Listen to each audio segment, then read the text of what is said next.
മനസ്സിലാവാത്ത കാര്യങ്ങള് മനസ്സിലായെന്ന് നടിച്ച് മനസ്സിലായ കാര്യങ്ങള് മനസ്സിലാവാത്ത പോലെ നടിച്ചിട്ട് അതിലും മനസ്സിലായ കുറെ കാര്യങ്ങൾ നടിച്ച് അങ്ങനെയാണ് ഗബ്രി നീ എന്നോട് സംസാരിക്കുന്നത്. എനിക്കൊന്നും മനസ്സിലാവുന്നില്ല നീ പറയുന്ന കാര്യങ്ങള്. ഈ ഒരു ഡയലോഗിന് ശേഷം റസ്മിൻ അവിടെ പോയി ഇരിക്കുന്നുണ്ട്. റസ്മിനെ ഞാൻ ഗെയിം കളിക്കുന്നുണ്ടോ എന്ന് ജാസ്മിൻ ചോദിക്കുന്നു. അപ്പൊ റസ്മിൻ പറയുന്നു നിനക്ക് എപ്പോഴും ഇവൻ ഇവൻ എന്ന് മാത്രം എന്നുള്ള ചിന്ത മാത്രമേ ഉള്ളൂ, കുറച്ചും കൂടി ഇൻഡിപെൻഡന്റ് ആവണം എന്ന് പറയുന്നു.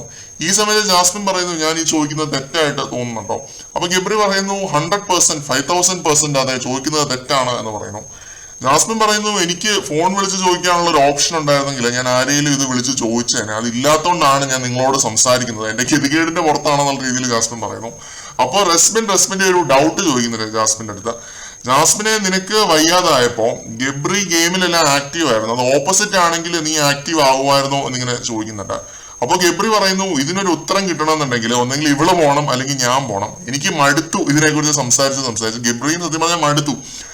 അല്ലടാ എനിക്കിതിനൊരു അടിവര ഇടണം എന്ന് ജാസ്മിൻ പറയുന്നു. പെൻ വെച്ച ഒരു പേപ്പറിൽ എഴുതി ഇങ്ങനെ പോവാണ്. എന്നിട്ട് ഇടയ്ക്ക് വെച്ച ഇങ്ക് തീർന്നു പോവും, വീണ്ടും എഴുതും ഇങ്ക് തീർന്നു പോവും, വീണ്ടും എഴുതും ഇങ്ക് തീർന്നു പോവും, ഇതിനൊരു അടിവര ഇടാൻ എനിക്ക് പറ്റുന്നില്ല എന്ന് ജാസ്മിൻ പറയുന്നു. ജാസ്മിന് വിവരം വെച്ച പോലെ എനിക്കിപ്പോ തോന്നുന്നുണ്ട് കേട്ടോ. ഒരു പനി വന്ന് കുറെ നേരം റെസ്റ്റ് എടുത്തപ്പോ പോയ കിളിയെല്ലാം കൂടെ തിരിച്ചു വന്നു എന്നാണ് തോന്നുന്നത്. അതോ തലയിൽ വല്ല തേങ്ങ വീണതാണോ ഇനി ആർക്കറിയാം. അപ്പൊ ജാസ്മിൻ പറയുന്നു മുൻപായിരുന്നെങ്കിൽ ഞാൻ വാദിച്ചേനെ, ഞങ്ങളെ ഫ്രണ്ട്സ് ആണെന്ന് പറഞ്ഞു, ഇപ്പൊ വാദിക്കുന്നത് നീ കണ്ടിട്ടുണ്ടോ റസ്മിനെ എന്ന് റസ്മിന്റെ അടുത്ത് ചോദിക്കുന്നു. അപ്പൊ ഗബ്രി പറയുന്നു ഇത്രയൊന്നും ഞാൻ വലിച്ചു നീട്ടില്ല, ഒരൊറ്റ ഡയലോഗ് പറഞ്ഞിട്ട് ഞാനിത് തീർക്കും, അത് ഇവളെന്നെ സംസാരിക്കാൻ പോലും സമ്മതിക്കുന്നില്ല എന്ന് ഗബ്രി പറയുന്നു. അപ്പൊ ഉടനെ ജാസ്മിൻ എത്ര നാൾ ഒരു സത്യത്തെ ഇങ്ങനെ കള്ളമാക്കി പറഞ്ഞുകൊണ്ടിരിക്കുമെന്ന് ചോദിക്കുന്നു. ഒരു കാര്യത്തിൽ എനിക്ക് ക്ലാരിറ്റി ഇല്ലെങ്കിൽ അതാണ് എന്റെ ക്ലാരിറ്റി, എനിക്ക് ഇവിടെ ഇഷ്ടമാണ് പക്ഷെ പ്രണയമല്ല, കാരണം അത് പ്രാക്ടിക്കലി ഇമ്പോസിബിൾ ആണ് എന്ന് ഗബ്രി പറയുന്നു. ഇന്നലെ അവനായിരുന്നു വയ്യാതെ കിടന്നതെങ്കിൽ എനിക്ക് ഒന്നിനും ഒക്കത്തില്ലായിരുന്നു എന്ന് ജാസ്മിൻ പറയുന്നു. ഒരു കസേരയിട്ട് ഏതേലും ഒരു മൂലയിൽ ഇരുന്ന് ഇവനെ നോക്കി ഇരുന്നേനെ എന്ന് ജാസ്മിൻ പറയുന്നുണ്ട്. ഗബ്രി അങ്ങനെ ചിന്തിക്കില്ല എന്ന് എനിക്ക് അറിയാമെന്നും ജാസ്മിൻ കൂട്ടിച്ചേർത്തു. നടക്കില്ല എന്ന് എനിക്കറിയാം, രണ്ട് കുടുംബങ്ങളെയും വെറുപ്പിച്ചുകൊണ്ട് ചിലപ്പോൾ നടക്കുമെന്ന് ജാസ്മിൻ പറയുന്നുണ്ട്. ഇവരുടെ ഈ ഒരു പ്രേമത്തെ കുറിച്ചാണ് സംസാരിക്കുന്നത് മൊത്തം. കണ്ണിൽ പ്രണയം കാണിക്കുന്നത് തെറ്റാണോ, രണ്ടുപേർക്കും ഡീപ്പായിട്ടുള്ള പ്രണയം പക്ഷെ മുന്നോട്ട് പോകാത്തത് തെറ്റാണോ എന്ന് ഗബ്രി. പ്ലാറ്റ്ഫോം ഇതാണ്, ഇവിടെ ചില കാര്യങ്ങളുണ്ട് എന്ന രീതിയിൽ റസ്മിൻ ഇതിന്റെ ഇടയ്ക്ക് പറയുന്നുണ്ട്. ഇവിടെ ഇങ്ങനെയൊക്കെയാണ്, ഇങ്ങനെയൊന്നും പറ്റത്തില്ല എന്നുള്ള രീതിയിൽ റസ്മിൻ പറയുന്നുണ്ട്. എനിക്കെതിരെ ഉപയോഗിക്കാൻ പറ്റുന്ന ഏറ്റവും വലിയ ആയുധം ഇപ്പൊ ജാസ്മിൻ മാത്രമാണ്, വേറൊന്നും എന്നെ തളർത്തത്തില്ല. വളരെ നല്ലൊരു ഫാമിലിയിൽ നിന്ന് ഒരു ചീത്തപ്പേരും ഇല്ലാതെ വന്ന ഒരു ആളാണ് ഞാൻ. അപ്പോൾ എന്റെ അപ്പനും അമ്മയും പോലും വീട്ടിലൊന്നും വന്നില്ല, എന്റെ പെങ്ങളാണ് വന്നത്, ഇൻഡിപെൻഡന്റ് ആയിട്ട് കളിക്കാനാണ് പറഞ്ഞത് എന്നൊക്കെ ഗബ്രി പറയുന്നുണ്ട്. ഇത്രയും വൈൽഡ് കാർഡുകൾ വന്നിട്ടും എന്നെ വലിച്ചു താഴെ ഇടാൻ നോക്കിയിട്ടും എന്നെ തളർത്താൻ ആർക്കും പറ്റിയില്ല. എനിക്ക് ഇവളോട് മിണ്ടായിരിക്കാൻ പറ്റും, അവളെ അഫക്ട് ചെയ്താൽ എനിക്ക് ഇവളോട് മിണ്ടായിരിക്കും എന്ന് ഗബ്രി പറയുന്നു. ഇവിടെ ഒരു ലവ് ട്രാക്ക് പിടിക്കാനാണെങ്കിൽ ഏറ്റവും കിടിലിനായിട്ട് ഞാൻ പിടിച്ചേനെ, സേഫ് ആയിട്ട് നിന്നേനെ എന്ന് പറയുന്നു. ഇത്രയും പ്രശ്നങ്ങൾ ഉണ്ടാക്കില്ലായിരുന്നു എന്ന് ഗബ്രി പറയുന്നു. അപ്പൊ റസ്മിൻ പറയുന്നു അവളെ ഇത് അഫക്ട് ചെയ്യുന്നുണ്ടടാ, നീ ഇന്ന് കുറച്ച് ഡിസ്റ്റൻസ് ഇട്ട് നിൽക്കാൻ റസ്മിൻ പറയുന്നുണ്ട്.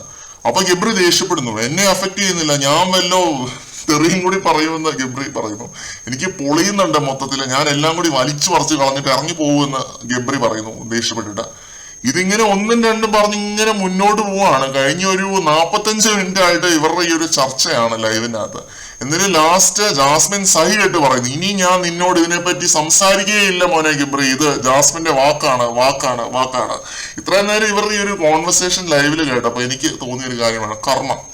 നമ്മൾ ഒരാളോട് ചെയ്യുന്നതേ നമുക്ക് തിരിച്ചു കിട്ടത്തുള്ളൂ. പുറത്തുനിന്ന് വാക്ക് കൊടുത്തിട്ട് പോയ ഒരു പാവപ്പെട്ടവനെ വഞ്ചിച്ചിട്ടാണ് ജാസ്മിൻ ഗബ്രിയുടെ പുറകെ പോയത്. പക്ഷെ ഇപ്പൊ ഗബ്രി സ്വന്തം കാര്യത്തെ ഫോക്കസ് ചെയ്ത് ജാസ്മിനെ തേച്ചു. അതാണ് സംഭവിച്ചത്. അതാണ് ഞാൻ പറഞ്ഞത്, കർമ്മ ഇസ് എ ബൂമറാങ്, അതിങ്ങനെ തിരിച്ചടിച്ചുകൊണ്ടേയിരിക്കും. പണ്ടൊക്കെ ആയിരുന്നെങ്കിൽ പിന്നെ ആയിരുന്നു ഈ കർമ്മയുടെ അടി എന്ന് പറയുന്നത്. ഇപ്പൊ ഇൻസ്റ്റന്റ് ആണ്, ഇന്ന് ഒരാൾക്ക് പണി കൊടുത്തു, അടുത്ത മിനിറ്റിൽ പണി തിരിച്ചു കിട്ടി.